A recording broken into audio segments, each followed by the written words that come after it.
और आइए अब चलते मेरे सहयोगी पंकज भार्गव के पास, जो हमें बताएंगे कि महाराष्ट्र में मुख्यमंत्री पद की रेस में कौन कौन से नाम हैं। पंकज जी शुक्रिया ऋचा। सबसे पहले बात हम करेंगे पृथ्वीराज चव्हाण की। जो सरकार है उसमें मुख्यमंत्री रह चुके हैं कांग्रेस नेता पृथ्वीराज चव्हाण, और उनके हक में जो बातें जाती हैं पहले उन पर डाल लेते हैं एक नजर। पृथ्वीराज चव्हाण की बात करें तो उनकी छवि साफ सुथरी है, कांग्रेस नेता है, लिहाजा गांधी परिवार का करीबी होना भी उनके हक में जाता है। इसके अलावा बतौर मुख्यमंत्री सबसे ज्यादा लटके हुए मुद्दों पर उन्होंने फैसला किया, रियल एस्टेट पर लगाम कसने की कोशिश की, हाउसिंग रेगुलेटरी अथॉरिटी की स्थापना की। कमजोरियों की बात कर लेते हैं। पृथ्वीराज चव्हाण की सबसे बड़ी कमजोरी यह है कि वो राज्य के बड़े नेता नहीं है, जमीनी पकड़ नहीं है उनकी। लोकसभा चुनाव में उनके नेतृत्व में कांग्रेस पार्टी की करारी हार हुई। इन सबके अलावा फिलहाल राज्य में सत्ता विरोधी लहर है और कांग्रेस एनसीपी सरकार पिछले 10 साल से सत्ता में है। और कांग्रेस से सीएम पद की रेस में अगला नाम है अशोक चव्हाण का।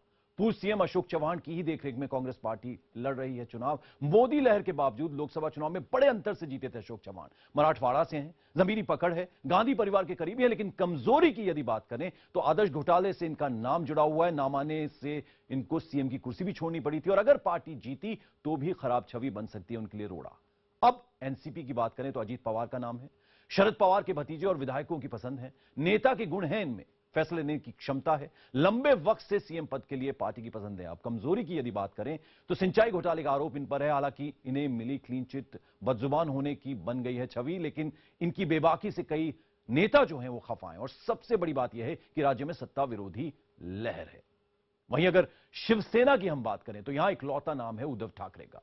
इनकी मजबूती की सबसे पहले बात करें तो शिवसेना के सबसे बड़े और इकलौते नेता हैं, बाल ठाकरे के बेटे भी हैं। शिवसेना का राज्य में बड़ा कार्डर बेस है, लेकिन अब अगर कमजोरी की हम बात करें तो राज्य में मोदी की हवा है, जिसका असर लोकसभा नतीजों में दिखा भी। इसके अलावा उनका अच्छा वक्ता न होना, पार्टी में एक खास गुट पर निर्भर करना उनकी एक और कमजोरी है। जनता से उनका सीधा संवाद जो है वो नहीं होता, यानी वो एक बहुत बड़ी कमी है। फिर अब बात करते हैं बीजेपी की। तो पार्टी ने यहां अपना कोई चेहरा नहीं बनाया है, लेकिन जो नेता सीएम पद के दावेदार बन सकते हैं उनमें पहला नाम है एकनाथ खड़से का। सबसे पहले इनकी मजबूती की बात करें, नेता विपक्ष हैं, पिछड़ी जाति से ये हैं, उत्तर महाराष्ट्र में इनका खासा असर है और इनकी जाति का भी जनता से लगातार मिलते जुलते रहते हैं। अब इनकी कमजोरी की बात भी कर लें, पार्टी में सीएम पद के वैसे तो कई दावेदार हैं, ये गैर मराठा कुनबे से भी हैं। वहीं बीजेपी में अब अगला नाम है देवेंद्र फडणवीस का। इनकी सबसे पहले मजबूती की बात कर लेते हैं तो ये साफ सुथरी इनकी छवि है, पढ़े लिखे नेता की छवि है इनकी, अच्छे वक्ता भी ये हैं, संघ को भी कबूल हैं, ये विदर्भ से हैं। और वहीं कमजोरी की यदि इनकी बात करें तो गैर मराठा हैं। राज्य बीजेपी के कुछ नेताओं को इससे आपत्ति भी हो सकती है। अब एक और बड़ा नाम है नितिन गडकरी का। मजबूती इनकी अगर हम बात करें तो विकास करने वाले नेता की इनकी छवि है। शिवसेना बीजेपी सरकार में बतौर मंत्री काफी इन्होंने काम भी किया है, संघ परिवार के भी करीबी हैं ये, विदर्भ से ताल्लुक इनका है।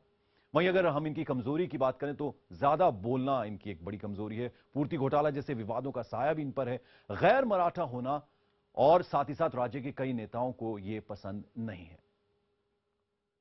और आइए अब वापस लिए चलते हैं आपको ऋचा और आकाश के पास।